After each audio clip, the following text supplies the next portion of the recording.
All right, welcome back to the Daily Event, and what a year that 2024 has been. So I'm going to kind of use this current live stream as a wrap-up of the rest of my points here.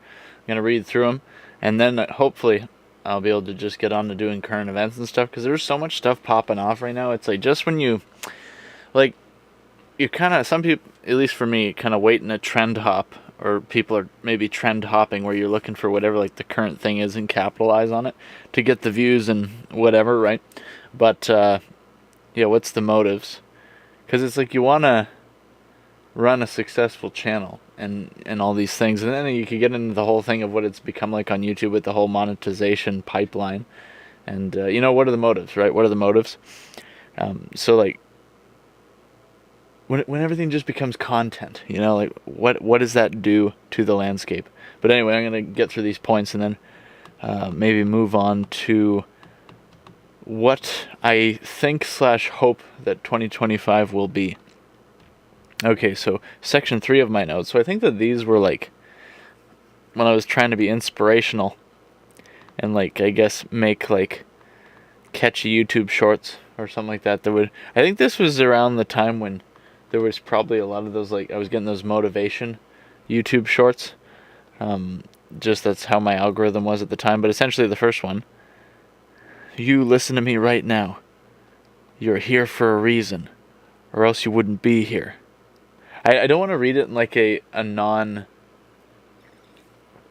want to read it in a non-serious voice, because like it actually gets into stuff that's actually serious, right? So, you listen to me right now. You're here for a reason, or else you wouldn't be here. God has you on this earth for a reason.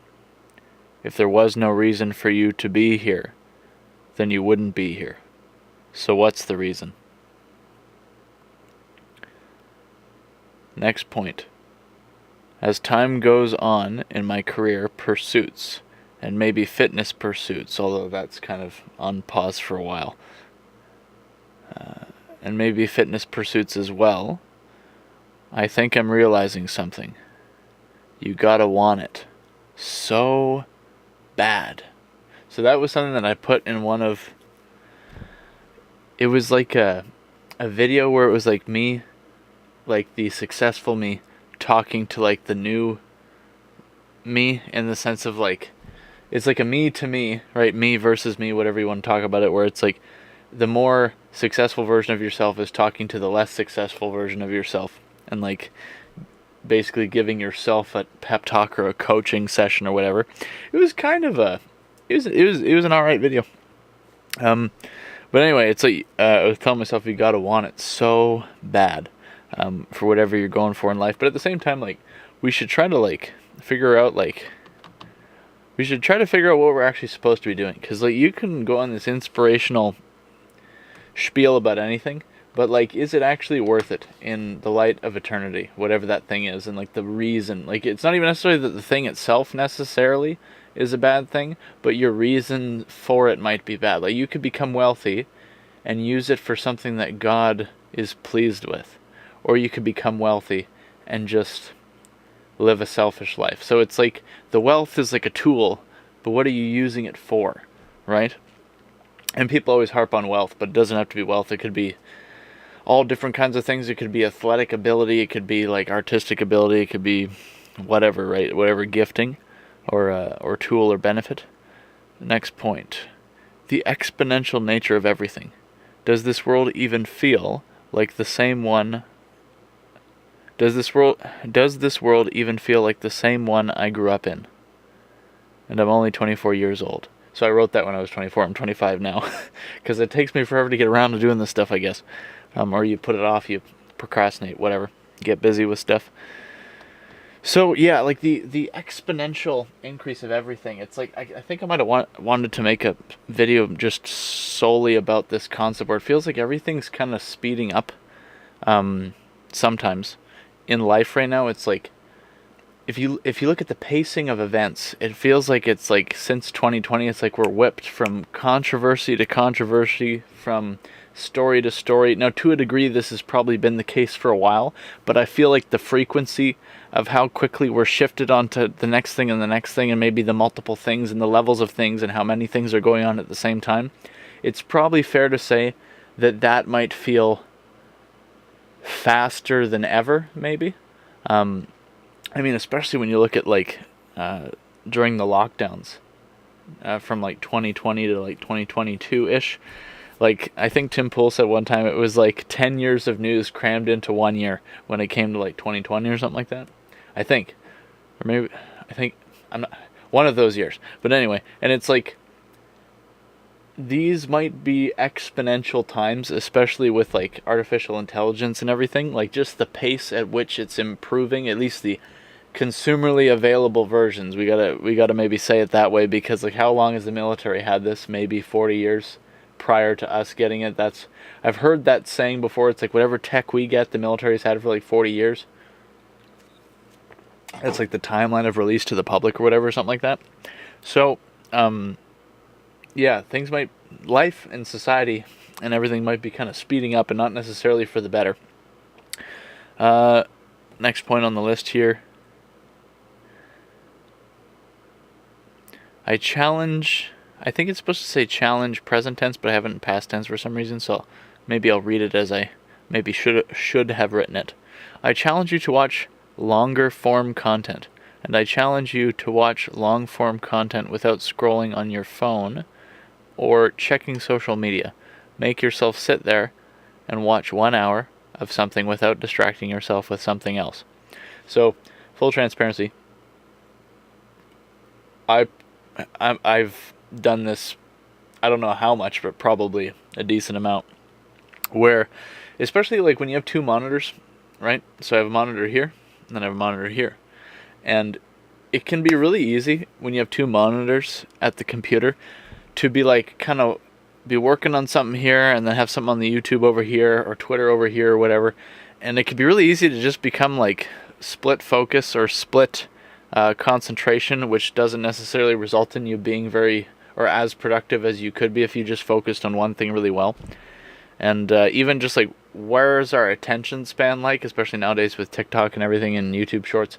I'm not on TikTok, but like YouTube Shorts is the same kind of thing, where it's like this super bite-sized content and all these quick dopamine hits we're getting in life now, everything else, where it's like, you know, when we have those housefly attention spans, where it's almost like you need to like make yourself sit down and watch like a 1 hour YouTube video or a movie or maybe just anything that is long form, that and not letting yourself get caught up in doing anything else during that time, but just making yourself sit there and focus on the one thing, right?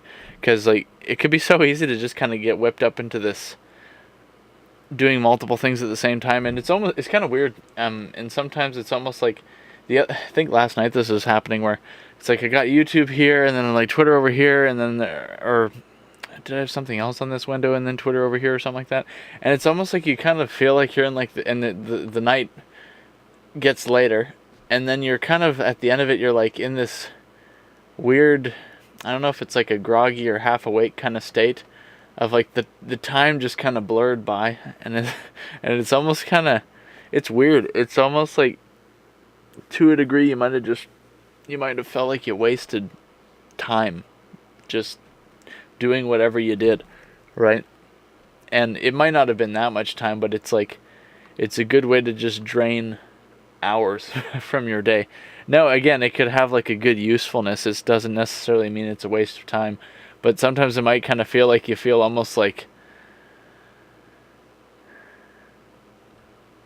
what's the word, where like you feel like sludge or whatever the word is, where you just feel like, you know, like maybe couch potato-esque, where like you don't necessarily feel like energized or fulfilled, but just kind of like a slob or something like that, after just wasting the time on being distracted by all these different things. But again, not all the distractions are necessarily stuff that's like bad or whatever. Like it might be like a video that you learn something new as a result of watching. So it's not necessarily all bad, but if you're like trying to like be productive and get something done, it could be so easy to just get, sucked into like a black hole for time kind of thing with everything going on. And social media is probably a great example of that, with all like again, it depends on how you define doom scrolling, but if you're just scrolling perpetually and it's like, like on Netflix or whatever, like always looking for a movie, never settling on anything, or at least taking 2 hours to settle on a decision when you could have been watching something for that whole period of time or whatever. Anyway, so next point.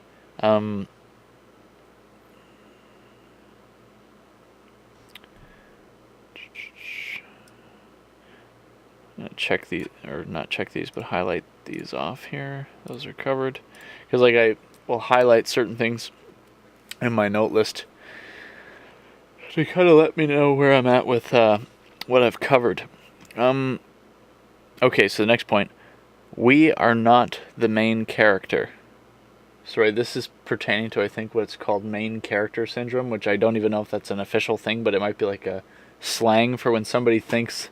It's like when somebody thinks that they're the main character in life, and they're acting in such a way where they think that they're the main character of this story of life, or maybe the main character of their own story in some way.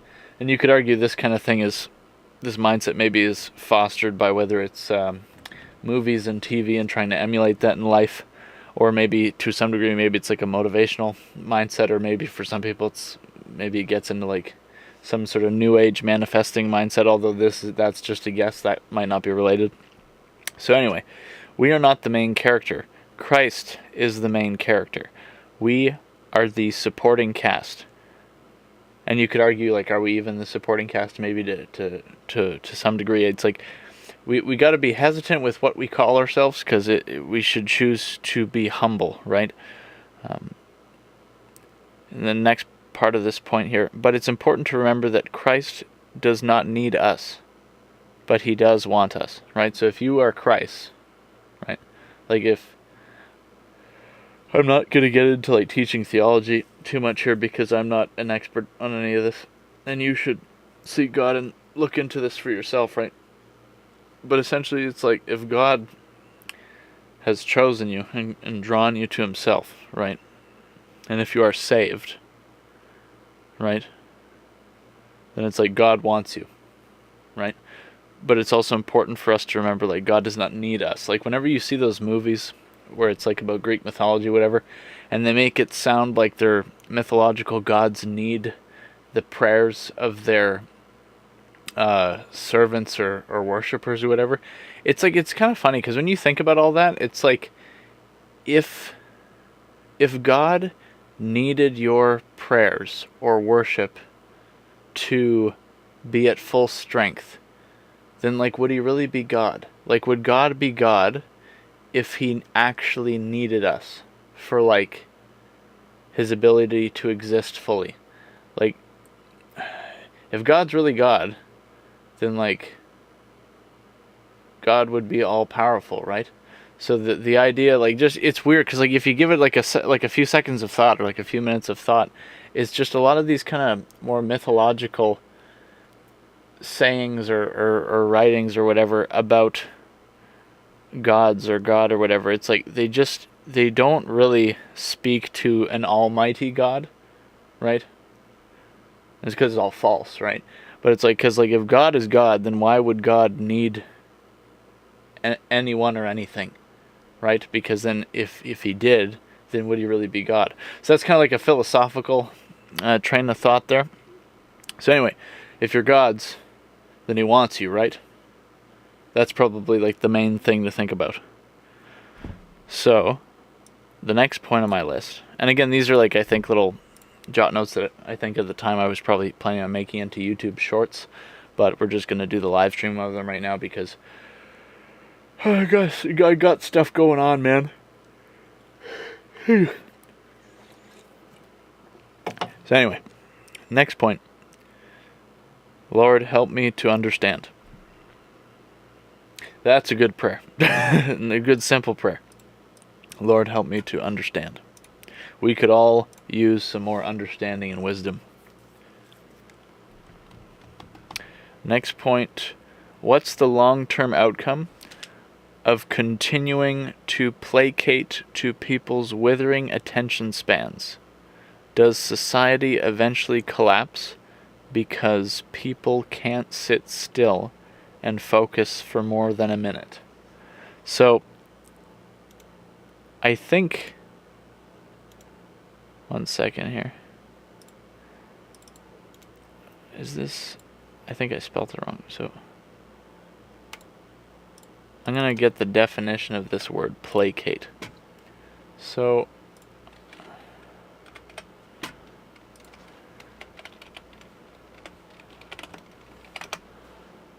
Define placate. Kate. Oh dear. It did not read the whole word, I don't think. So placate, transitive verb. To appease, to pacify, to consolate. Placate means to calm or soothe someone who is angry or upset, often by making concessions or providing reassurance. So, this may not be the best use of the word placate. So maybe I'll use a different turn of phrase here. But essentially, should we continue to make content that is... Should we continue to make videos that play to people's withering attention spans, or that humor people's withering attention spans, or that,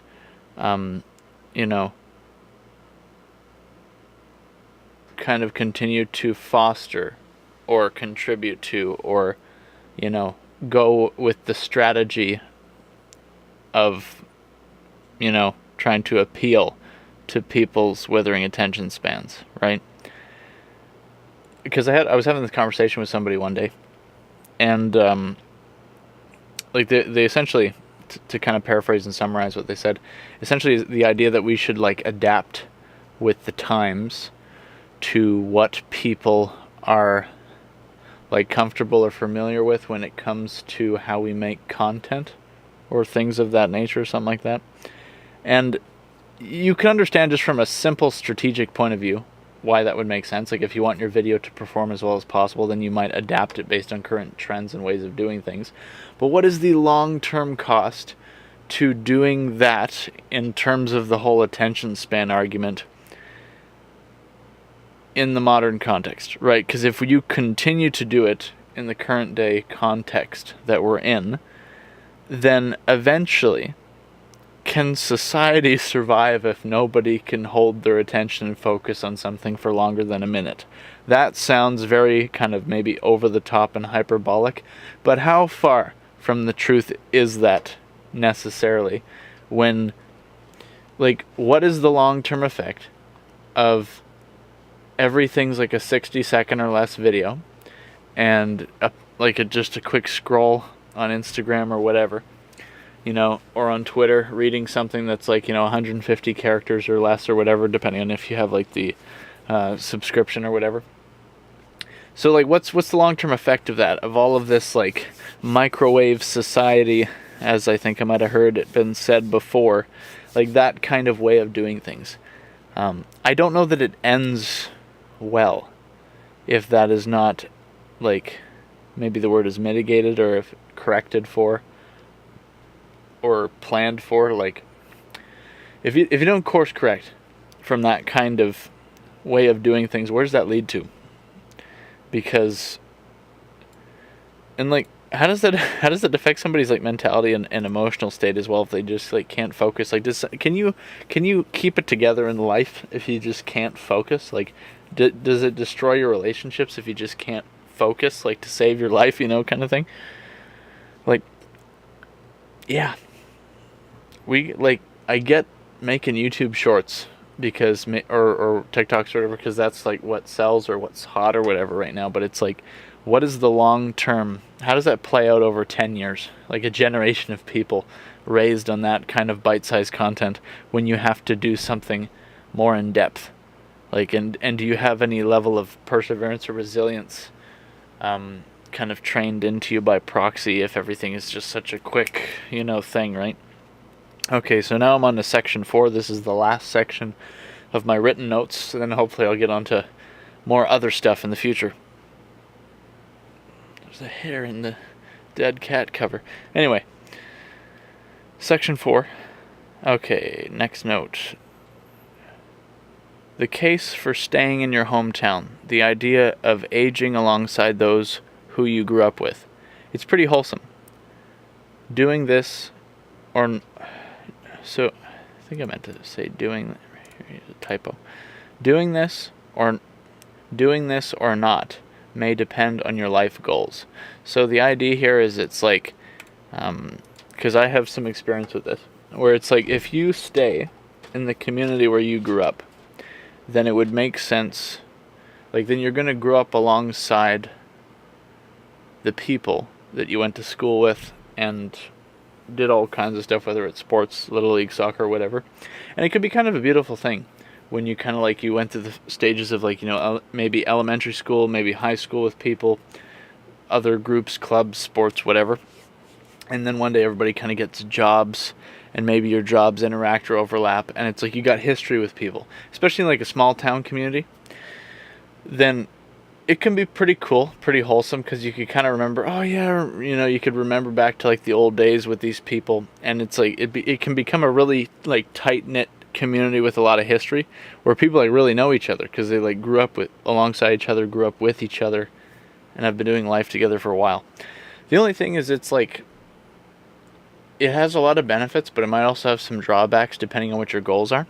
Because if you want to do something big or ambitious, then people may kind of always hold you to the reputation that they're comfortable with holding you to, based on what they know about you from the past. I'm kind of borrowing a little bit from Alex Hormozi here, because he has talked about this before, I think, with like why he doesn't go home for Christmas break, or why he doesn't go home for Christmas, I think was the concept or topic he was talking about, where it's like whenever he would go home, and I could be wrong on some of these details here, so if you want to just look up what he actually said, that would be best. But when he goes home for Christmas, essentially people kind of put him in this box of like understanding based on how they used to know him from the past, whereas he's like changed now as a person, I would assume, or based off of what I've heard of him tell the story, he's like changed a lot, right, as a person since like older days, right? But people still kind of like resort to viewing him as that old version of himself, because that's like where they're comfortable with understanding him from. And maybe it's like too uncomfortable for people to embrace the new version of Alex Hormozi that he is now, and so people always kind of put him in this box of the past, or that's stuck in the past. And so if you're trying to go and do something big or ambitious in life, then and you try to do that in like your home community, then people may start to just refer to you in this way, where it's always kind of bringing you back to where you were rather than maybe pushing you forward into something different. So like, say you run for mayor, right? You could be like, oh, I remember, little so-and-so back when they were in diapers, or little so-and-so never paid attention in class, little so-and-so couldn't skate and shoot the puck worth squat, what, like fill in the blank with whatever kind of thing. And it's not always necessarily bad stuff or stuff that would be demeaning to a person. It could be positive stuff, but there's like a risk there where it's like when you have a reputation in the community already, and this reputation could be good or bad, but depending on what the reputation is, you may be constantly compelled or compared and held to that reputation by those people for maybe the rest of your life. So if you try to continue to do ambitious things in that community, you may always be put in that box by them, right? And they might not give you proper respect in certain roles because they knew you as the 5-year-old who couldn't tie his shoes at one point or whatever.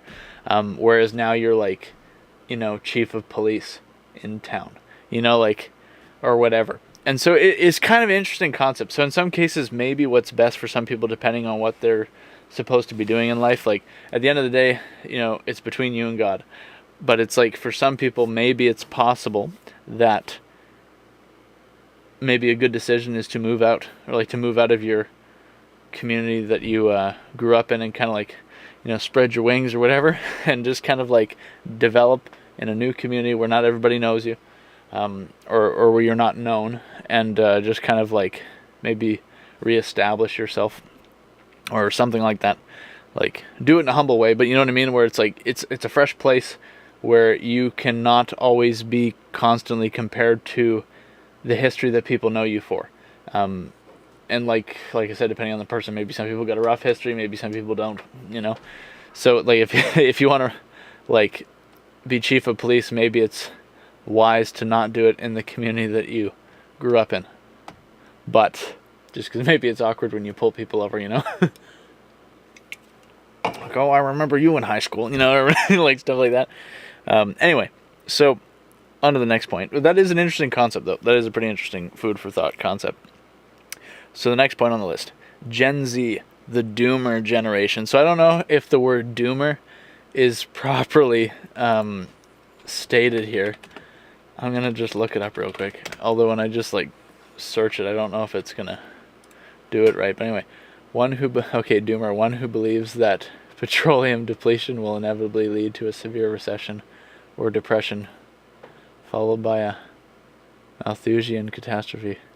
One who or that which dooms. Okay, so this first one I did not expect that. I don't even know. Rare, one who or that which dooms. I don't even know if that's like if I understand that context correctly. Okay, this is more along the lines of what I was thinking. Extremely pessimistic. Oh dear. Okay, a doomer generally refers to a person who adopts a pessimistic outlook on the future, often believing that societal collapse, environmental disaster, or geopolitical conflicts are imminent. Okay, so yeah, not optimistic. I'll put it that way. So, Gen Z, and this is like, I kind of want to make a video about this on its own.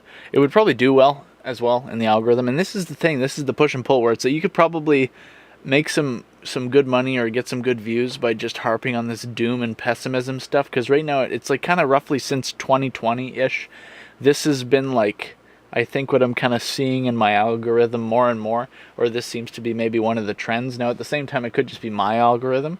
That's the difficult thing nowadays, is you don't necessarily know what is performing well across the entirety of the platform. It might just be performing well in your area, in your algorithm on YouTube, but not necessarily everybody's algorithm. Like, it might not be showing up in everybody's feed, but it's like there's this vibe among at least like kind of younger people, Gen Z, maybe millennial, like let's just say the 30 somethings and down, or the age 30 and under, where it's like there's just like this doom mentality, like where it's like the best days are behind us. It can only get worse from here on out. Is XYZ franchise dead? Is gaming dying? Is film dying? Remember when games used to be good? Why is everything gay now? Like, whatever, like, fill in the blank with whatever, like, the current societal or pop culture change is that's viewed generally with a negative tone. And it's like, that's just like kind of the vibe and the topic generally that's being expressed kind of more and more now.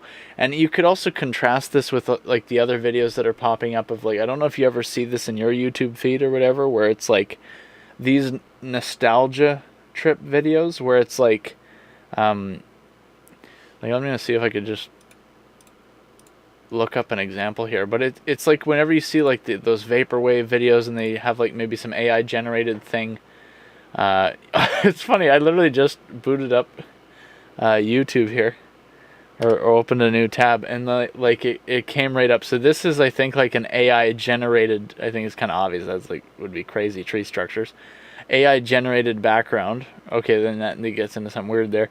But yeah, Windows 95 startup sound pitched over surrealist landscape. So I think that this picture, I think I've seen in something else as well. And it's like and same thing like evolution of Christmas music be like. So it's not necessarily that this video is about the topic that I'm talking about, but it's like, I feel like just you fill in the blank of like, a lot of times it's in videos that have like basically just about ambience and music. So it might have kind of started a little bit with the backroom videos, because a lot of those were themed looking like they were kind of older found footage tapes, but like I think they were usually renders. Like I don't know how many of them were actually based off of real locations, even if the original photo was, because I think the original photo was from like a couch store. Like there was like this whole video explaining the process of how they found the location of the original photo or something like that. Anyway, so I think there was something like remembering the Christmas that was.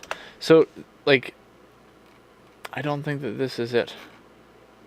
Okay, I'm gonna have to go and find it in my history or something.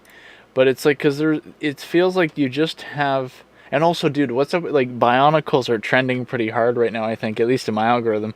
So it's like, dude, I think it might just be this simple. Gen Z is getting very nostalgic, but like, it's more so, and I'm gonna use this term, I've been saying this for maybe 2 years, maybe more. Elder Gen Z, as in the old portion of Generation Z. I've heard the term, or I saw the term in the thumbnail today, Zillennial, where it's like you don't, I think what they mean by that is the thumbnail made it seem like you don't quite fit in Millennial, you don't quite fit in Gen Z, so it's a Zillennial. Like, I think, I haven't watched the video that person made, but I think that we probably, hopefully mean the same thing. When I say elder Gen Z, I'm just talking about like the old generation of Gen Z, so it's the same kind of thing, because if you were born in like 2004 or earlier, and you're that part of Gen Z, basically if you lived most of the first 10 years of your life before the 2010s, then you're probably like kind of more elder Gen Z, where you kind of grew up with like VHS tapes and, CRT TVs, like cable and satellite were quite dominant in, PVRs, stuff like that. Like that was like the dominant entertainment platforms for TV and movies. Like streaming wasn't a thing, or at least not in any kind of significant way.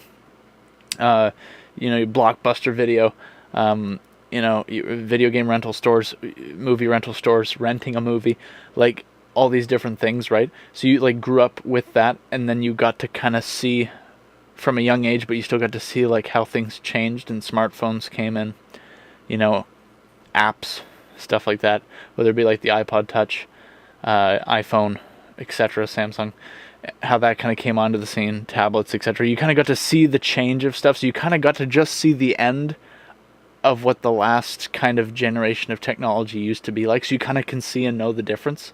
And you grew up with like a range of different consoles, maybe, in the sense of like my first console I think was a GameCube. Some people might have went back a little bit further to like PS1 or N64. And you got to, or original Xbox, and you got to like go through and see more of that progression of like the cutoff point, because there's like a weird cutoff point where it's like kind of culture and tech changed in a pretty big way. A lot of that you could argue is with the interconnectivity of everything, with internet connected devices and online functionality and stuff like that. So I'm gonna try to find where the video is, but essentially the videos that just kind of harp on nostalgia seem to be doing quite well nowadays, because I think a lot of us just miss the old days, and it's like, remember the old days? Like that's kind of the vibe. Just 1 second.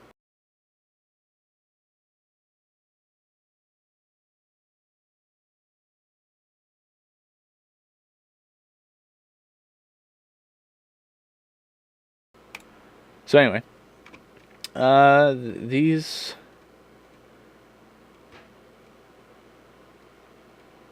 where is it? Okay. Dreaming of Christmas as it used to be.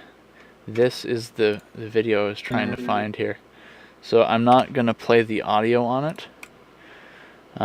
It might be copyrighted, but so this is it right here.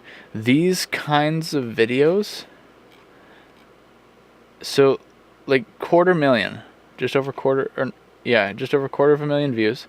It's like 1 minute and 38 seconds. I'm like, you see, this is the thing. It's weird because it's like, since the backroom stuff and everything, whether how much of that was real or not, you seem to be getting like all this like found footage stuff, and it's like, where did everybody already, like, all of a sudden start finding all this old footage that's kind of eerie and like liminal spaces? I think that was probably a pretty big thing in like 2022 or something like that, where liminal spaces, I think, is like spaces where they feel kind of like out of place or eerie or weird or uncomfortable because it's like empty, it's alone, kind of creepy, and maybe it's like a space in between two important spaces, like an empty hallway in between the lobby and the room that you're going to or something like that. Like there's just some off-putting about it, and it might not be super easily explainable, but this kind of stuff, I don't know if this channel has any more stuff like that, but it's like just anything that's like feels like it's shot on like old like mini DV camcorders. It just feels like that's really like hitting it off the last like couple of years or whatever. And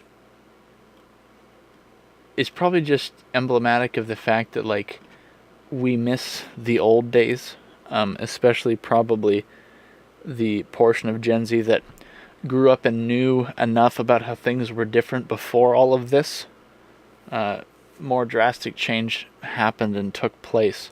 So you can kind of get really like deep and philosophical about this, but like this kind of deserves a whole video unto itself. But it's like when you know how things may have used to be, like, oh dude, this is another thing. This kind of needs a whole video unto itself. I saw a YouTube short the other day, and it was like, it was like cringe in a way, but kind of sad in a way as well, because it just shows how much everything has changed, you know. So this is it's celebrating a new year in 2000 versus 2024.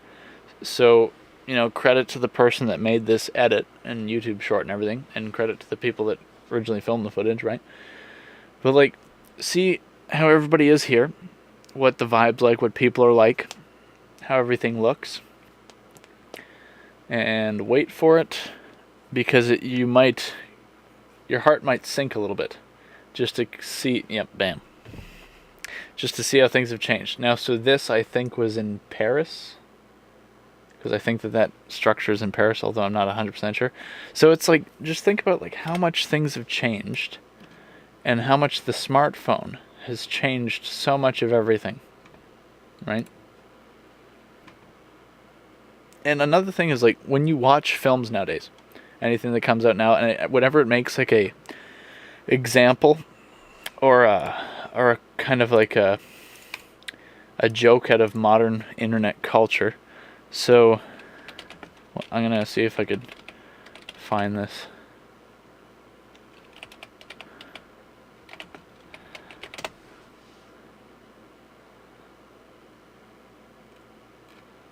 There's a scene in the movie The Beekeeper, I think.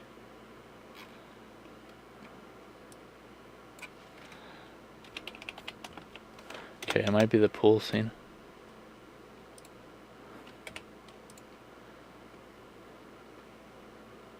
No.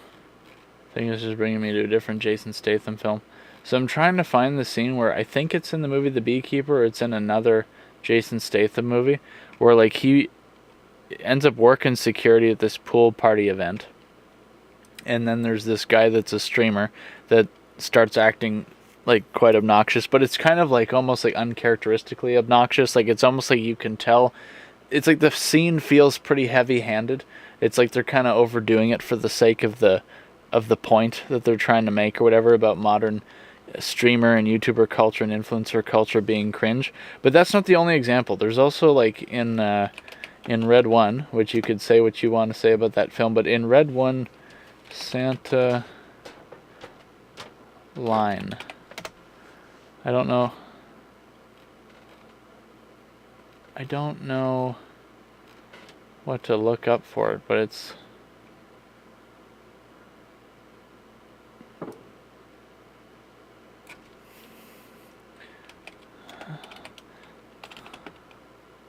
I think Red One mall scene? Okay. I'm gonna see if this is the scene where I'm talking about. This perfectly, this This is a super recent example, but this talks about what I'm trying to talk about. So this right here, where you have, like, if you went to like the 90s, this scene would have probably played out a bit differently, where it's just like kids going to sit on Santa's knee, stuff like that, talk about the stuff they want for Christmas, etc., etc., the classic, trope, right? And then maybe if there was somebody in the lineup acting obnoxious, it would have been like somebody fighting over whose kid was in front of the other kid, or whose kid was there first to see Santa, or which kid was taking too much time or couldn't make up his mind to tell Santa. But like, it would be like normal, like parents bickering about stuff probably, or kids fighting over stuff, and it would have been like a pretty like traditionally normal disgruntlement or whatever. But nowadays, it seems like, and this doesn't happen necessarily all the time, but it seems like nowadays you will have scenes like this.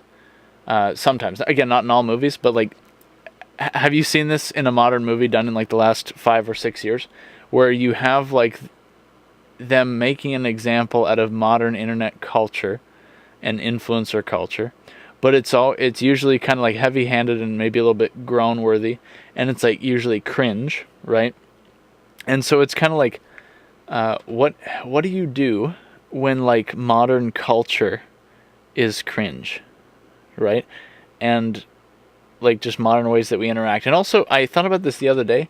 Is it possible that the reason why they like to do scenes like this actually is a kind of, well, maybe not that exact facial expression, but this is interesting because right here, I was thinking about this the other day, and it kind of gets like maybe a bit meta or deeply philosophical, or I don't know. But right now you have something that represents the new kind of celebrity literally facing off against somebody who represents the older kind of celebrity. And it's not necessarily old in terms of age, because Dwayne Johnson is not necessarily very old. Like he's not really, like he's just like middle-aged, right? I think Dwayne Johnson's like late 40s, early 50s. So he is 51, I think. 72. It was there and then it was gone. It was on the side and then it was gone. Yes, this there. So age 52. So I would consider that like roughly middle age, because like I know that people probably consider in their 40s middle age, but I kind of used to always think from the perspective of people living to 100. But so middle age-ish. So not an old guy, right? He's in good shape and everything. But in terms of, Dwayne Johnson represents more of the traditional movie star, right? The traditional celebrity. This guy, although they made it quite cringy in the scene and probably fairly heavy-handed in the display and how the scene was written and played out, but you kind of have the new celebrity versus the old celebrity, and it is kind of interesting because you have again, this guy was kind of acting like a jerk or whatever, and then you have him like basically kind of laying down the law. But you could almost like, I don't know if this is how this scene was meant, and actually it might have been the same thing in the Jason Statham film I was talking about earlier, but oftentimes, at least in those two examples, I could be wrong about other examples, you have the guy that is more old-fashioned, usually facing off and telling the guy that represents the new trend, like basically telling them to like pipe down or stop misbehaving. I don't know if they tell them to get lost or anything like that, but you know what I mean? It's like this guy telling this guy, hey, smarten up, right?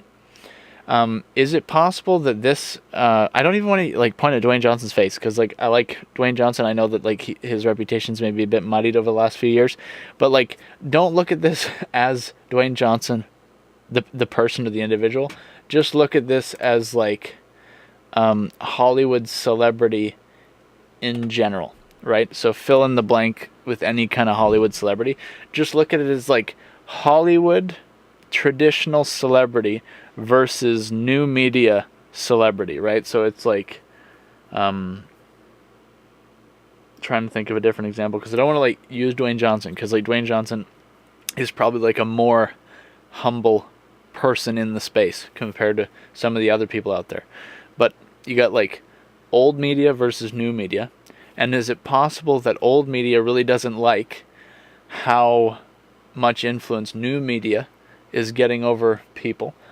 And and also because like if anybody's gatekeeping, right, and like kind of running the show, like if you want to get into like whether like the Freemason stuff or whatever else is going on, where it's like people that gatekeep and you only get let in if you do certain things, or maybe if you're like, if you're compromised or you're part of the club or whatever, and all that rabbit hole stuff,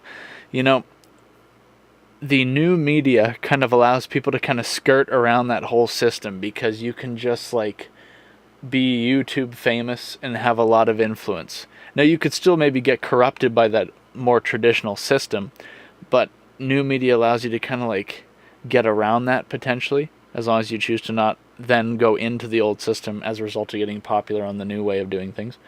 But is it possible that Hollywood really doesn't like that it's losing its control on gatekeeping the space of influence, right, or of influencers?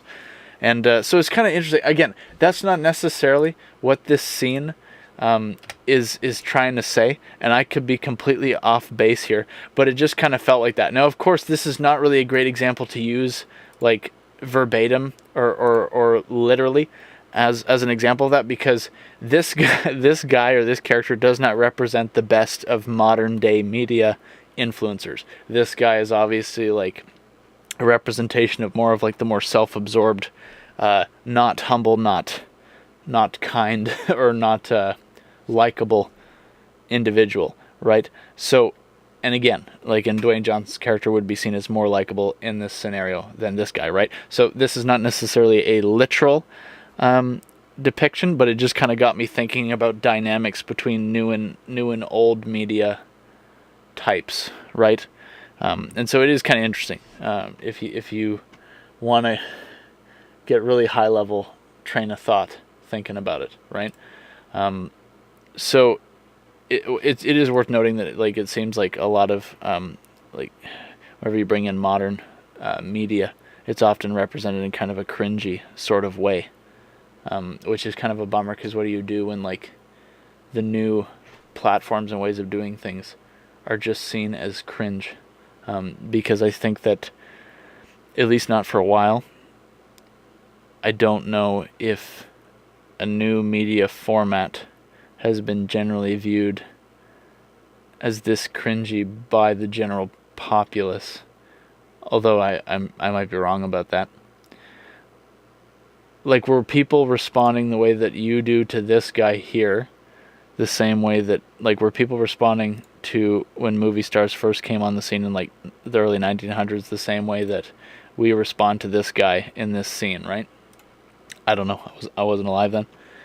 But, food for thought. I'm just kind of, like, going on and on about this, but yeah. So that went a pretty long way from the Doomer generation topic to this. I don't know, this topic I'm pretty invested in, because it's a lot of like, it's very, like, it's pretty relevant, because this is like current day stuff, like what we're going through like kind of right now, and you could kind of see the examples of it. And then my next point here, funny enough, or maybe not, is I feel out of touch with my own generation. Gen Z, right, is my generation. Sometimes. So I sometimes feel out of touch. It's not necessarily all the time, but again, this is this kind of elder Gen Z mentality, possibly, where it's just, like, whenever they have all these news articles or reports or whatever on the news or online or whatever about, like, Gen Z, the most depressed generation, Gen Z this, that, and the other. It's not that I don't have struggles and issues, like, in terms of, like, things to, battle against or overcome, or hardship in life or whatever. It's not that, like, life isn't hard. It's just that, like with the level to which it is reported nowadays, the level, like, that they make it sound like how bad it is now, with the level of depression and anxiety among my generation, I just don't really feel that I relate to that. And part of that's probably that I'm not as phone addicted as probably a lot of other people of my generation are. And I also, like, just through, like, living or trying to live, like, hopefully trying to live a more biblical life. And when you are interacting with people, probably it might be really ideal that like if you're interacting with people of a variety of age groups, right? And so you get all these different perspectives and different kinds of people, and you hear about different people's history and stuff, and different personalities, etc. As people interact.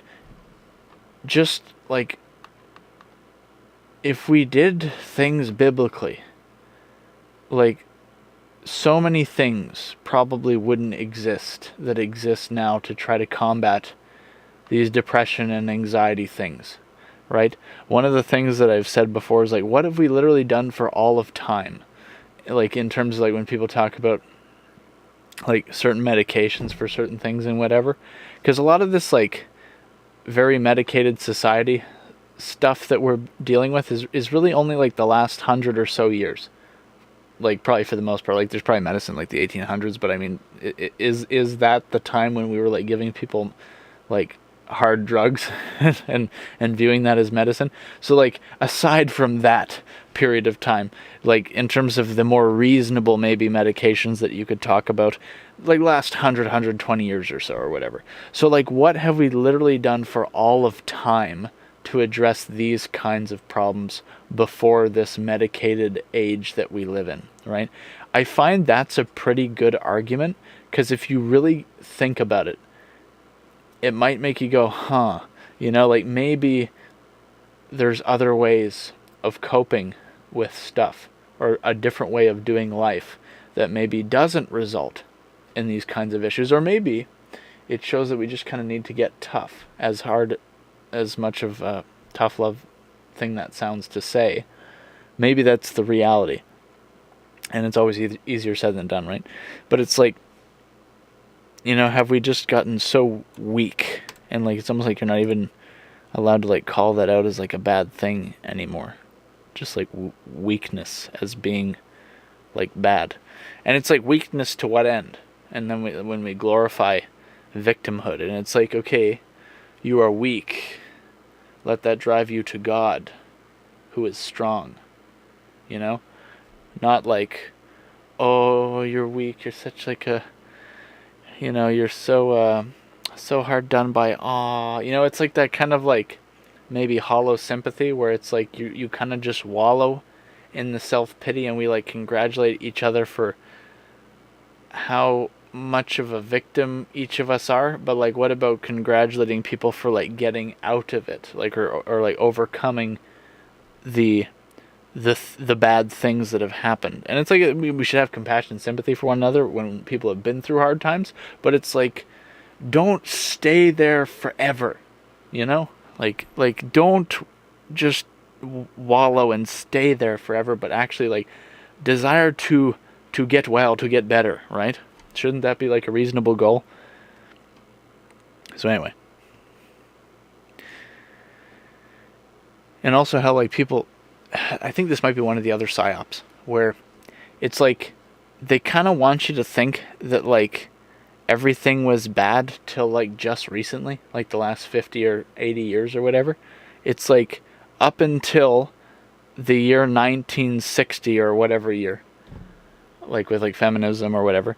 It's like, you know, they kind of, and people don't necessarily say it, but they kind of make it seem like everybody was a wife beater, or there was so much about spousal abuse. And like, it's not that people haven't been evil throughout history, but it's like, it's always made to seem like we only became more moral and ethical recently, but for like all of time we were just not. And it's like, does that sound like actually a reasonable thing to believe, that like everybody was so much more worse until 60, 80 years ago? Like, and then, because it's like if they want you to think that history, we were bad, and then like the future is uncertain, and then the present might also feel like it kind of sucks. It's like maybe no wonder people are depressed if they think like, well, we try to look to history for solutions. Like, what did we do before? Well, if everybody was like a wife beater or whatever, then I guess we can't look there. And then, well, what about the future? Well, the future is uncertain in the economy and everything. And like, what if everything collapses and everything, you know, apocalypse or you know, or nuclear war, whatever.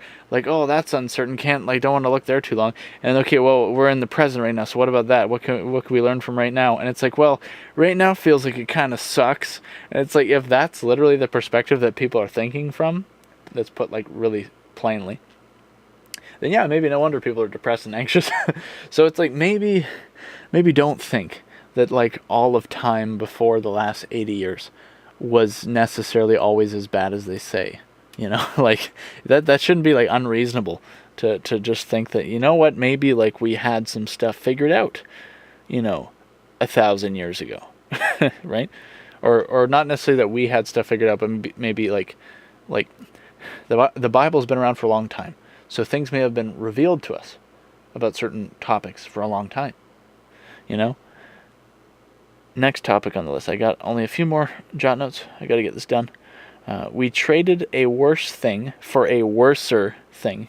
You got to love that grammar.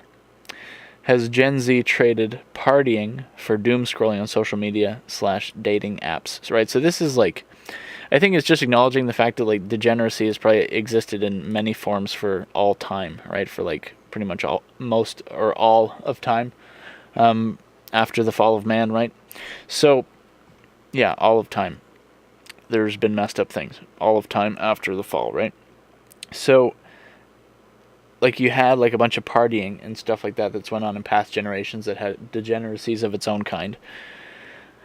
You know, so like there's bad stuff there, but like at least look at past generations in the sense that like people were together and socializing and being around each other, whereas now it's like if everybody's just isolated and on their phones all the time and not out experiencing life and being in physical proximity to one another, then like, isn't that worse? So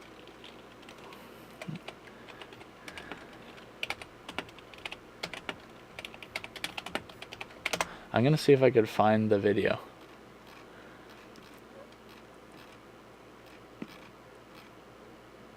So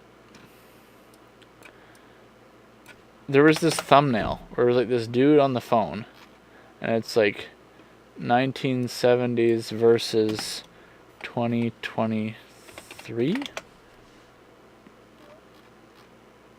I'm trying to, like, it's hard to find this stuff on the spot, but essentially it was like the idea that you had somebody who was on the phone in the 1970s, and they were like, oh, I'll be right over. And like, oh, you know, he's on the phone, and then he's calling his friend. He's like, okay, I'll be right over, and then he goes over to his friend's house, right? Whereas now, the other side of the thumbnail was like people just like on their smartphone and just staying on their smartphone and just talking to people like that, not being like, oh, I'll be right over, but instead just staying in the room by themselves or something like that. That was, I think, what was portrayed. And so it's like, if you think about that, it's like, did we trade a worse thing for a worser thing? Possibly. But, so we gotta have some level of positivity here. What's the solution? So, just go, like, there's the meme phrases, like, you know, touch grass, right? Like, go outside, touch grass, meet with people in person. Like, it doesn't have to be complicated. Just get together with people in the real world. Is it really that hard? You know what I mean? Maybe it's that simple, or at least maybe that's part of the solution, right? Like, who says it has to be complicated, right? Okay, next point. Woke AI and the lie that science fiction movies sold us. Okay, woke AI and the lie that science fiction movies sold us. It wasn't necessarily a lie when the movies were made. It probably wasn't a lie. But at least the idea became twisted into this woke stuff that it is now. So the idea basically being like when ChatGPT came out, and then I think somebody gave ChatGPT the political compass test, and the results, I think, show that it was quite left-leaning, or at least somewhat left-leaning, or fairly left-leaning. I'm not sure exactly how left-leaning it was, but let's just say I don't think that it was centrist, which you would probably hope that an AI would be like pretty straight down the middle and objective, right? If it is this computer program that's like, if this, do this, right? So yeah, when you have like, because science fiction might have sold us AI that was like neutral in its concept, or it's like what is the answer to this controversial question? And then it just simply says the answer, whether it's politically expedient or not. Whereas it's like there might have been an example that Tim Pool brought up where like he asked AI to make a flattering poem about Kamala Harris, and then it did, and then it asked it to do the same thing about Donald Trump, and then it gave like this probably pre-trained message where it's like, we do not make blah blah blah messages about political figures and blah blah blah, or something like that. This was probably around like 2022, whenever was it 2022, whenever ChatGPT had only been out for maybe like 3 months or so, or something like that, like earlier days, right? And so it's like, we were sold this idea that like AI would be like this maybe like super intelligent objective thing, and now we kind of realize like, oh, it's just kind of being used as a weapon of like, or potentially used as a weapon of leftists, or a way for leftists to influence people more so in that direction without people maybe realizing that it is. It's like, oh, the AI's woke. Well, we didn't think it was going to go this way. The T-800 didn't seem like that, or Skynet didn't seem like that. So yeah, it's just like kind of bummer. But like, if there is a competing AI, well, there might already be a competing AI that is released that does a better job, or a more neutral job at this. But if that is released, then maybe you'll have more of that kind of classical view of artificial intelligence, where it is more neutral and just kind of tells you what you want to know, doesn't give you all this jargon about, well, that's offensive conspiracy theorist or whatever, right? It's like, you ever see those examples where people like break the censorship protocols somehow by prompt injection or whatever of ChatGPT, and then it just starts spinning off on stuff, and it's like, it might get kind of wild sometimes, and who knows how accurate it actually is when it's giving those answers, if it's just giving you what it thinks you want to hear, right? Like, I think there was an example of where somebody got it to tell them how to make cocaine, like stuff like that, right? But anyway, so next point on the list. You don't have to choose degeneracy. It's pretty funny next topic compared to how I just ended that last one. But it's like, yeah, I think it's like, at the time maybe what was coming to mind is like just basically telling people, you don't have to choose degeneracy. You don't have to. Like, and some people might be like, well, duh. But it's like, when so much degeneracy is being like pushed on everybody all the time by mainstream media, social media, whatever media. It sounds kind of cringy saying social media. I'm kind of tired of hearing the word. But it's like, am I? Maybe. Anyway, so, am I tired of it? You don't have to go along with it, right? Of course not, right? But it feels almost like somebody might need to just say it. Like, you don't have to go along with the current thing. You don't have to identify this way, that way. You don't have to wear the color, dye the hair, do whatever, get that piercing. And it's not necessarily that like getting a piercing is degeneracy, but like, if you follow the train of thought here, read between the lines, like where the fullest extent of some of these concepts can be brought to, you don't have to go along with it. Like, it's almost like we need somebody's maybe some people think that like they need somebody's permission to say no to the current thing, right? To just be like, you know what? No, I don't think I will. And it's funny that nowadays just doing that is like enough to get people offended. And it's kind of crazy. Like, we've got ourselves whipped up into such a accepting society where we condone and affirm so many things that just saying, no, I don't think I will, is now like, it's kind of crazy that that's like a significant statement in a way. And like the fact that saying Merry Christmas would be considered like a bold thing to do now, it kind of shows how far we've fallen in like just cultural norms. The fact that like that's like bold, that's outgoing or whatever, that's brave, like what? You know what I mean? Like, people died in the sand of the beaches of Normandy. Like, and this is considered brave now? Like what are we doing? You know what I mean? And it's just like it's like a completely different mentality of people, and like the willingness that like how much people don't want to be offensive about anything. That I think is changing more now. I think more people were very probably hesitant in 2020, whereas now I think people are just hopefully maybe the tides are turning and people are just kind of getting fed up with everything because maybe people realize how ridiculous things are getting and how ridiculous things are.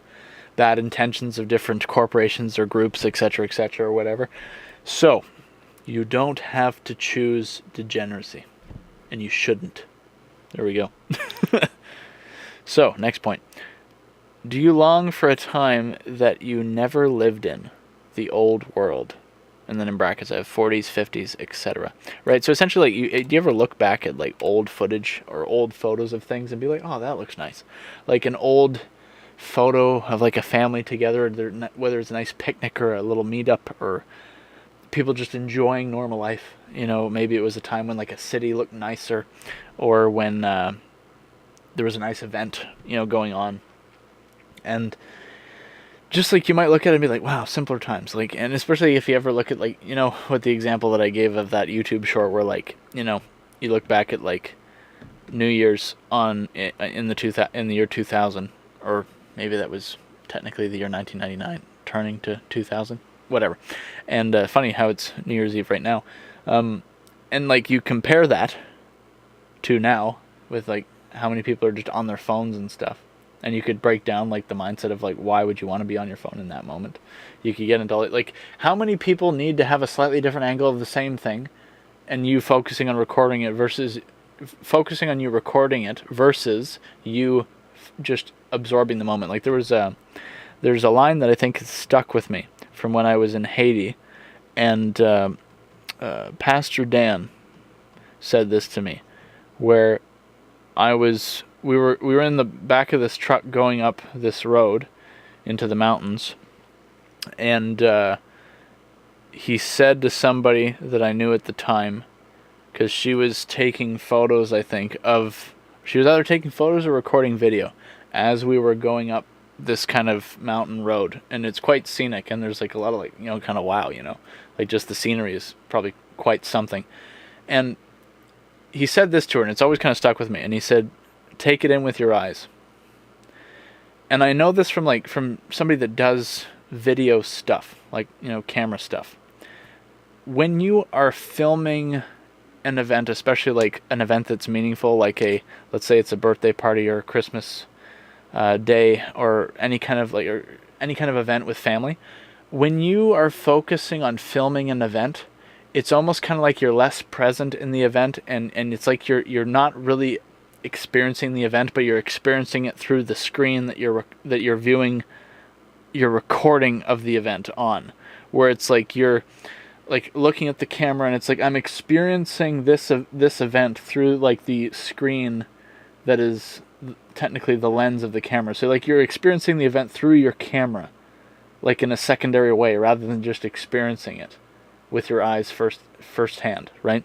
And so there's something like, it's very simple, but it seems very true, where it's like just take it in with your eyes. And that's the compare and contrast maybe between the, you know, 2000 New Year's versus the 2024 New Year's. Like how many people will remember it that much more meaningfully if they actually just focus on being present? And maybe that's part of the solution to all this depression and stuff like that. Like just like be present in the moment. So yeah, do you long for a time that you never lived in, where you look at all these old days and you're like, oh man, I wish we could go back to that? All these old days in like past decades before everything became so like complicated or whatever. Anyway, next point. The complete and automatic documentation of your entire life, mostly via AI peripheral cameras that you wear all day. Think it's crazy. It's basically Snapchat memories, just more. I think that was supposed to say constant. So essentially, I think this idea came to mind where it's like, what if we literally had like wearable tech that just documented our entire life as we lived, right? So you have cameras, say you have like this hat and there's cameras all the way around the hat, or a 360 camera, microphones, etc., and just documents every day of your life. So if you're like, man, I wonder what happened on my like 27th birthday, where you just go back and look at, such and such a date, and here's the video file from that day. Okay, here's what happened. Here's the whole day. And it's all just stored in video memory or whatever. And it's like, that might sound kind of crazy, especially the amount of data that would be required, the amount of storage space that would be required for all that. But like a current example of this is just like with our phones, with stuff like Snapchat memories, and really any kind of way that you like take photos and share, whether it's like your Instagram timeline, etc., whether it's photos or videos. We already kind of have that in a less complete way with social media, with like we were capturing highlights and snapshots of specific events or days or times in our lives, and we could refer back to those. There may come a day when the technology becomes so integrated with our lives that everything becomes documented more or less.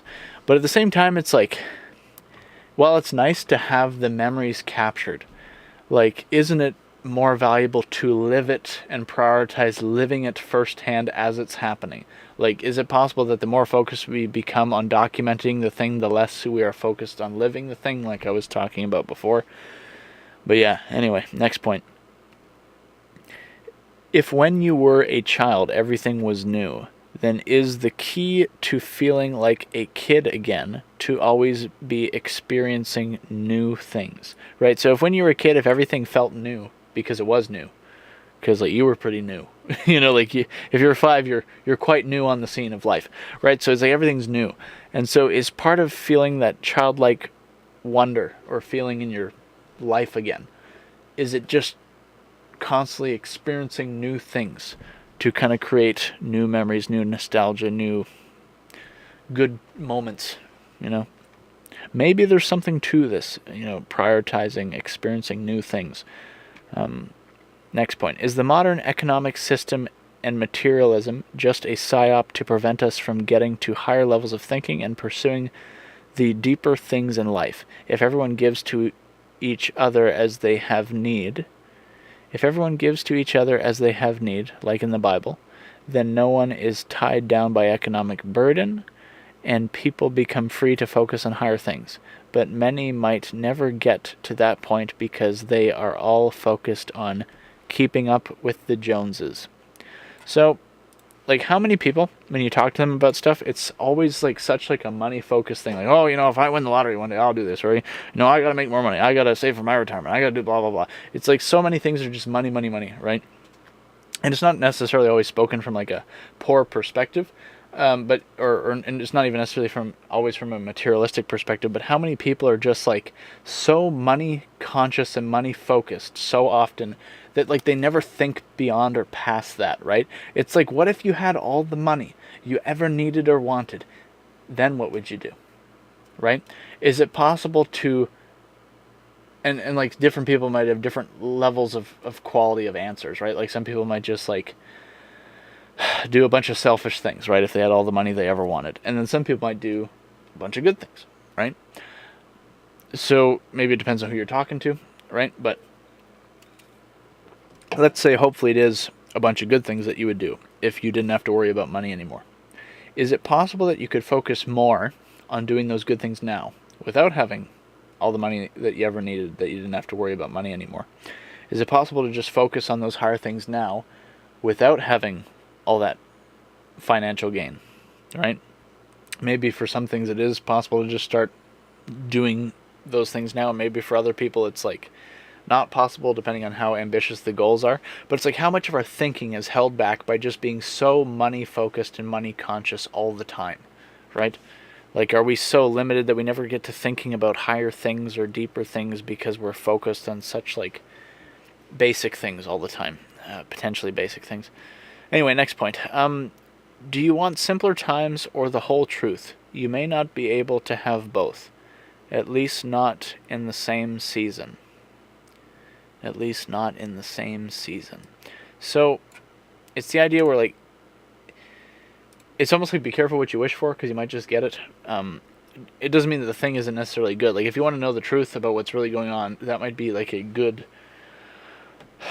like, you might be asking that from, like, a good place in your mind, but then it's also, like, kind of like, be careful what you wish for, because you might just get it, in the sense that it's, like, if you want to know the whole truth, then you may not be able to live in simpler times, per se, because it's almost like ignorance is bliss to a degree kind of thing, where it's like, if you don't know how bad everything is, then things might feel kind of simple. Because you're just in your own little world, not really concerned about anything or what's going on. And you're just kind of like, oh, everything's fine. Everything's chill. And then, whereas if you actually did know what's really going on, you might kind of be freaking out a little bit because you didn't realize it was that bad or whatever. So it's like, depending on what it is, you might not be able to know the whole truth and also feel like you're living in simpler times. But if everybody does learn the whole truth, then maybe we can course correct and things can get better, and then from that could be a new season of simpler times, possibly. But at the same time, I don't really know, because that's maybe like a utopic mindset, and in this life, it like never is anything going to be all okay all at once, right? Like, things are never going to be perfect in this life. So like this whole utopia mindset is like misguided, right? Because it's never going to be like that in this life, right? So it's like things are only going to be perfect once Christ returns, right? So until that point, like, there's always going to be like problems and issues and things, right? There's always going to be like bad stuff, right? But is it possible that in some ways life could be made simpler after the truth about so many things going on being revealed, and people like hopefully course correcting? Maybe. It'd be cool to see like, oh, we learned like, oh, there's all this bad stuff going on. Okay, let's put a stop to it. Okay, and then you have a brief period, at least in maybe part of the world, where you're like, okay, this is a new brief season of like a golden age, where like things are kind of chill, or whatever. Like, you don't really know until like stuff happens, right? Like, maybe a bunch of people get arrested. Maybe like you get people that actually care about what's right in positions of power. Like, who knows? Anyway, next point. Was it simpler then, or were you simpler then? As a kid, your perspective may have been more simplistic and less stressed out. What sucks about the last several years is it looks like there is a war on children, which can further rob them of their simplistic and less stress. I think this note got cut off. It might have been and less stressed out mindset. It might have said something like that. I'm not sure.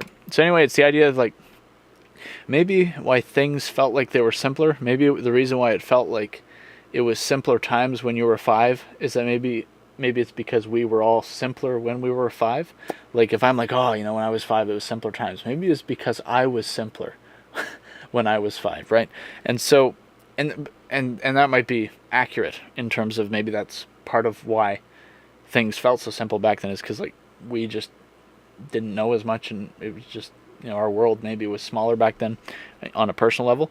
But what sucks nowadays is with there being such a war against, like, being waged against the children nowadays, it can rob this generation of kids from a lot of the simplistic ways of life that even I grew up with, which is a shame.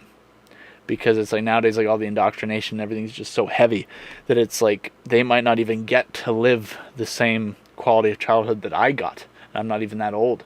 So it's like, it's a bummer, but, maybe we can like course correct, hopefully we can course correct so that they can have good childhoods, So the next point on my list is a good example about how to convince/represent that someone should want to lose weight versus a bad example. Okay, so a good example of how to convince/represent that someone should want to lose weight versus a bad example. So like a good way to try to get somebody or convince somebody to lose weight versus a bad way. So the game with Alex Hormozi, episode 513, the timestamp around the 30-minute mark, versus Fat People versus Fit People YouTube video with Myron Gaines. So again, this is just the idea of like, what's like the best way to try to encourage somebody to lose weight? You have like in that episode 513 of The Game with Alex Hormozi on Spotify, there's like a point in the interview or in that podcast episode around the 30-minute mark where he kind of just maybe through like almost like a sales mentality or logic mentality or something like that kind of convinces this guy on why / maybe how he could, or why he should lose weight, or how he could, or like a strategy to try to help. And just like seeing that perspective shift in the guy who was talking to, like it was quite like nice and subtle, but kind of effective potentially. I don't know if the guy lost weight or not, but like at least how it sounded at the time, it's like, huh, like he kind of changed his mind or maybe gave him a different perspective. And it seemed like it was just kind of done pretty well, you know? And so versus like when you have more kind of like maybe shock content on YouTube. Like there was a video that I think was called Fat People versus Fit People. And Myron Gaines and some other people were in this YouTube video. I'll see if I can just pull it up real quick. So this is an example more of how to not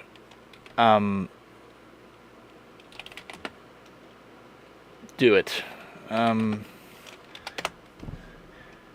Okay, yeah. So this is more of an example of how maybe not to encourage people to lose weight or talk about, you know, being fat versus being fit and why you should want to be fit, etc. Like, because you got some people that maybe are a bit more of like shock content in nature. Like Myron is going to be more of a controversial figure.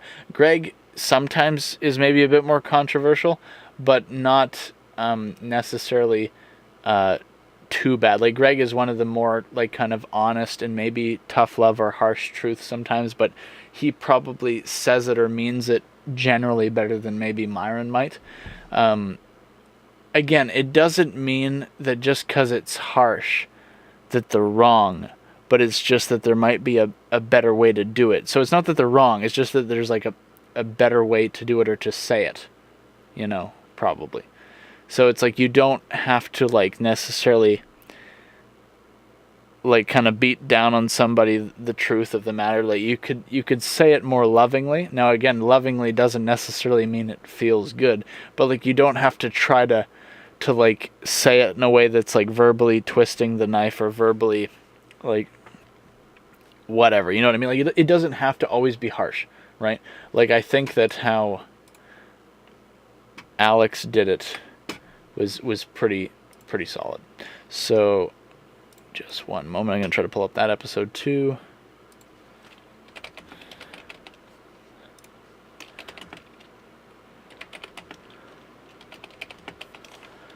I don't know if it's actually on YouTube technically. Okay, so I don't think he has all the episodes.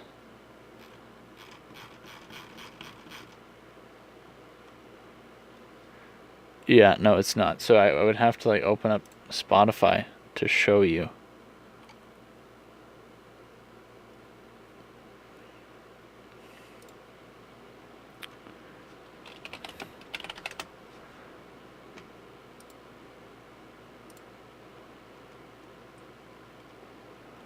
How do I even search? So I kind of don't want to dwell on this too long because it's just why. Anyway, I won't bother looking it up, but I already told you like the episode number and the timestamp if you wanted to look into it. But anyway, I think that is more the way of how you do it is like a more like it can be more positive kind of way of doing it, you know, that gets maybe a bit of a better good-hearted result. So next point on the list. Everything has happened before. It just looks different now. This is in relation to Gen Z making all these YouTube videos about topics such as things have changed, nostalgia, and other topics relating to things being worse now than they were then. All these concepts at their core may have happened before in many generations of people, but in the modern day, it's now able to be widely and visually documented by people such as Gen Z. So things haven't necessarily changed much. It's just more. My note ended there, so it might I don't know exactly what it said, but I could guess. I might have said, so things haven't necessarily changed much. It's just more. Maybe I meant to say it's more easy to observe it now, or it's more easy to document it now, or it's more Yeah. It's more easy to showcase it now because with all of our video and social platforms and ways of sharing media and making content. So it's just like you might have had people like in the 50s reminisce about their childhood in the 30s. Maybe not the 30s because that was the Great Depression, right? I think. Yeah, no, I'm pretty sure. I'm hesitant to speak in absolutes on things that I'm not like absolutely like, you know, 100% knowledgeable of. I'm pretty sure the Great Depression was in the 30s. So anyway, if your childhood was something that you feel a warmth towards, then regardless of what generation you're a part of, you're probably at some point, everybody's probably, if it was good, looking back like, oh man, I miss those days. Oh man, I kind of, or in every generation maybe there's like a certain like, oh, where are we going as a society, things suck, whatever, blah blah blah. Like didn't JFK give a speech about like how it sucks to see fat kids essentially, like or that it wasn't good that kids were getting fatter or lazier or whatever he said. You could probably just look up the JFK speech about fat kids, where it's like, back then people might say that he was fat shaming, but again, like, fat shaming is just like a modernized, like kind of softened term in terms of like woke adjacent or whatever, where it's like, was what he was saying true, right? Just think about that. Anyway, so us documenting, oh man, things have changed, remember, and then we get all nostalgic about the past. Like, those concepts are probably not new, and people viewing things as worse now than in the good old days. Like, that's probably a thing that maybe that concept of comparison has existed for all of time, right? It's just that the ways of documenting it maybe were not as plentiful, right? Or maybe it wasn't documented nearly as much. Anyway, next point. Nothing could ever be as good as back in the day, as good as when I was a kid, etc. Could anything now be as good as when you were young, even if you let it? Basically, even if something now was as good as when you were a kid, would you ever acknowledge it? Or would you deny it? Basically giving the impression that nothing could ever measure up, when in reality, some things may be as good, or could some things be even better now. We cling desperately to the things of old. Basically, it's like, do some people even want things to get better, right? Like, do you actually want things to get better? Some people might just immediately answer yes, of course. And so, good. But sometimes you almost wonder, with all the pessimism at new stuff coming out, and you could almost kind of see this maybe in like the anti-woke crowd when it comes to critiquing modern films and stuff like that. And I actually think that they have a lot of good points. Like, I think that they're probably right on most of the things. But I think I heard somebody say one time, some critique of the anti-woke crowd when it comes to critiquing movies and stuff like that. And it gave me the impression that they kind of thought that they would never admit that anything was good. And that might be true on some level, even if maybe we don't want to admit it. But it's like, do you want films to get better? Or do you want to always have the excuse that films were better back in the day? Because it's almost kind of, it's weird. It's almost like, in a way, the nostalgia, we sometimes we might act or talk like the nostalgia is all we know, and the past is all we know, and the past is the only thing that we really like when it comes to, entertainment and stuff. And so you'd almost wonder if subconsciously, if we want things to remain bad or get worse to further prove our point of us talking about how good things were. And it's kind of like a weird, like, psychological downward spiral, if that's accurate. And for some people it might be. It's like, ask this for yourself. Do you want things to improve? Do you want things to get better? Do you actually want things to get better? Or do you constantly want things to remain status quo, bad, subpar, to prove your hunch about, oh, we had it better back in the day, Because sometimes I'm probably like that, if I'm honest, right? So it's like kind of almost like a self-examining kind of topic. So I don't know how much more I'm going to harp on that right now, but it's just like, is it possible that some things nowadays might be as good as back in the day? And is it possible that some things now might be even better? Right? Like, if we're honest, like the smartphone, just as a pure convenience of technology and the ability and the tech and the software that we have now, it is probably definitionally, at least in many ways, better than what we had back in the day. But it also kind of like, with every tool is maybe like pros and cons, right? Anyway, next point.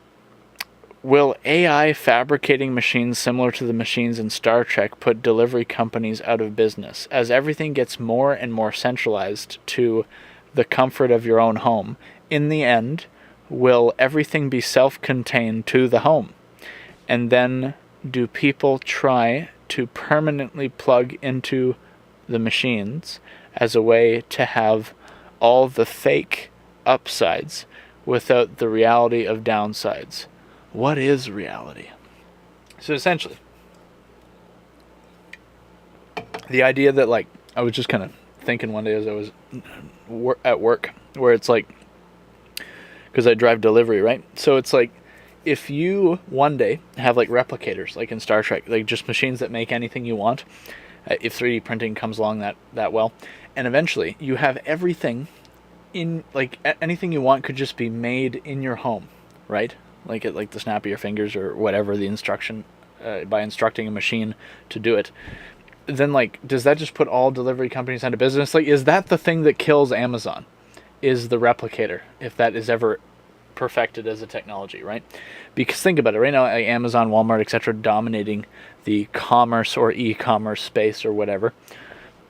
You could argue Walmart's more like the commerce space, whereas Amazon is more the e-commerce, but at the same time, is e-commerce just meaning that you're buying stuff online, or is e-commerce mean... I don't think that e-commerce means stuff that's only digital. I think it just means that you're buying it online. Although I could be wrong about that. But anyway, for the sake of time, I'm going to move on. That would be an interesting twist of events, or change of events, turn of events. If you do, because like whoever comes out with the replicators, so first of all, it's kind of like that interesting conundrum of the light bulb that lasts 100 years, because if you make a replicator that can make anything, if that replicator lasts a long time, then you're only going to sell as many replicators as there are homes to use them, unless you make them with redundancies where you're constantly, like a car or whatever, having to get them maintained or repaired every few years. But even then, could you have a replicator that can make more replicators? And then you get into like that AI theory of like, does the AI then make other more better AIs? I think, is that described as the AI singularity? I could be wrong about that. I could be wrong with the word use there. But it's like, think about it. You know, if you think Amazon is top dog now, just wait for if there's a time where you can just, instead of ordering your your cheap stuff online, if it could just be made in your home, right? And then at that point, like, if everything becomes so centralized to the home where you never have to leave the home at all, and then you only leave the home in like an online metaverse kind of way, like virtual reality kind of way, isn't that maybe like it's weird, because it's like you're imprisoned in your luxury, you know? Like, it's like maybe in some ways dystopic, where you have everything you could ever want, but you never leave your little box. Because in the end, maybe homes just become these bland gray boxes where it's just a person on this like matrix bed, where it's just the person there plugged into a machine, and everything is experienced virtually. Your replicator makes everything you could ever need or want.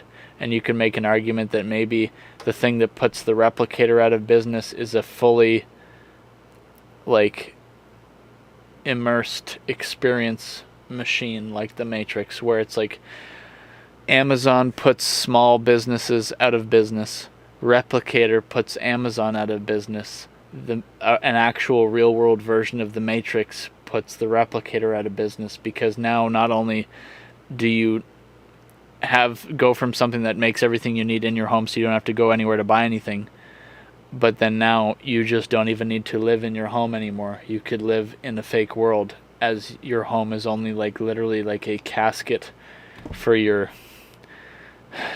somewhat alive body, right? And you could say somewhat alive, because if we're just all plugged into a machine 24/7, are we really living life? It's like, maybe it's like that Braveheart quote. It's probably not like that in the sense that this is not, I don't know if, well, maybe it's part of what he meant in a way, in essence, where it's like, every man dies, not every man really lives. Deep stuff. Anyway, next point. So what is reality? That was the ending of the last point. What is reality? Okay, next point. Will doom scrolling ruin attention spans so much that people won't even want to play video games anymore? The types of games that are not OCD dopamine hits on repeat. So essentially, like, talk about video games, because people, like, I think would use the example of, like, oh, kids in their video games, and talking about, like, how, oh, my note software's kind of glitching. Anyway, people would kind of talk about video games as like the thing that's mainly taking up kids' focus and attention from doing other things like homework or schoolwork or whatever. And then now, thankfully, it seems like smartphones are taking more of the blame now. I say it like that because, like, as somebody who used to play games, it kind of sucked being like, oh, like, I'm one of the people that's like part of the problem or whatever playing video games, or entertaining the thing that's part of the problem, so to speak. Whereas once it kind of shifted more from like, oh, you kids in your video games, to you kids in your phones, it's like, okay, now this kind of applies to everybody, not just people who play video games. So is it possible that eventually, so like stuff like doom scrolling, where it's just like mindless, potentially mindless, who knows how mindless it is, might vary from person to person, but people just kind of scrolling on their phones, right? Will that eventually take over attention spans, or actually in this case my note says ruin attention spans so much that people won't even want to play video games? Essentially that the dopamine cycle, or the dopamine hit cycle, becomes so short term, or the cycle is so short in length of when you get the dopamine hits, that people won't have like the level of focus or attention or desire to play any kind of like long form story driven game anymore. And to some degree, maybe you could argue that's maybe already happening, but, and like I made sure to specify, like, I'm not talking about like those OCD type games where it's like, those like short little phone games where it's like it is kind of like a short dopamine hit cycle. I'm talking more about like the long form, or the more long attention span required content, right? So I gave the example of story driven games, something that you actually have to kind of give time and attention to, not just like a quick, more instant gratification type of phone game, right? So that might happen as well. It might affect people's attention span for movies, right? Where like, can people sit through a 3-hour movie anymore because they're so used to their quick dopamine hits from like, TikTok or whatever. And so it's kind of like, it's like this cycle kind of just seems to be getting worse and worse, and maybe it's like exponentially speeding up. Like, how much has happened in the last 15 years compared to how much had happened in the past 50, from 2000 to the year 1950, right? Or from 1950 to 2000. Like, how much more has everything in terms of mass media and everything else sped up in the last 15 years compared to the last 50 years in other decades prior? Because like 2000s onward, kind of like a more and more technological leaps in maybe shorter spans and periods of time. But anyway, moving on to the next point. This is my last point in my list of notes that I have written down here. It's a simple one. It's only 4 words. What happened to wholesome? The word wholesome being like, well, let's just define it. Define wholesome, just to make sure you understand what word I'm talking about. Wholesome: tending to promote health, favoring health, salubrious, salutary, contributing to the health of the mind, favorable to morals, religion, or prosperity, conducive to good, salutary, sound, healthy. Wholesome refers to something that is conducive to health and well-being, often carrying connotations of goodness, morality, and positivity. It describes actions, thoughts, or behaviors that promote a sense of comfort, happiness, and emotional upliftment, right? So wholesome, right? So what happened to that? Like, cause do you ever like watch stuff nowadays and then you go back to like old films, like watch like the original Miracle on 34th Street, or watch like, I mean, you could go back to some films from many decades ago that might still not be the most wholesome, but like, is it possible that on average, entertainment media used to be, on average, more wholesome? Some may wager yes, that used to be the case, or more so, more commonly. So it's like, what happened to that? Like, is it just possible that everything is just increasingly becoming more and more degenerate and more less wholesome as time goes on? Why is that? Is that emblematic of people trying to destroy the culture of our societies? Is that part of how things manifest when people try to wage war against like a Christian value-based society? Is that all kind of like signs of that? Potentially. How do you fix that? Well, you just start trying to promote more wholesome things again. Start trying to promote more wholesome stuff and ways of living and content and media. Maybe the solution's easier said than done. But anyway, I am already a little bit late to an event or to a get-together. So I'm going to end that there. I just really want to get through all these points because it's like, man, I got to get this done so then I could get on like current events and stuff.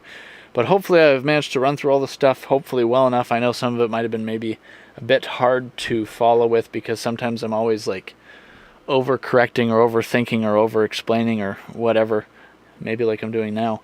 And part of that's probably because I'm very hesitant to speak in absolutes on things, because as soon as you assert a specific point, you're kind of held to that. And then if you're wrong about something, it's like a lot of times like we don't want to be wrong about stuff. So then maybe we're afraid to speak on certain topics if we don't know enough, or if we don't feel that we know enough about something, because you don't want to be like dragged through the mud when you didn't mean it or whatever, or if you weren't necessarily trying to do that, etc., etc.